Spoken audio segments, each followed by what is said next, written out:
Hi guys, it's Pedro here from Connect Support. I'm here in a client's house. As you can see, we did like about a year ago the concrete floor. It's a concrete stain that we did.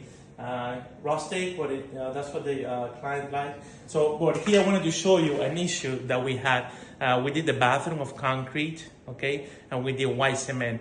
But I just don't want to show here the channel that everything is perfect, that I'm perfect, that everything comes out always great. I have issues sometimes. So here's what happened. We did the bathroom about a year ago. Everything is concrete. As you can see, this is concrete cement overlay. Okay, everything is concrete, white cement. Okay, as you can see, but in the floor we had an issue. As you can see here in the front, I wanted to show you. We put a primer right now. We had to grind because we had hairline cracks after a year.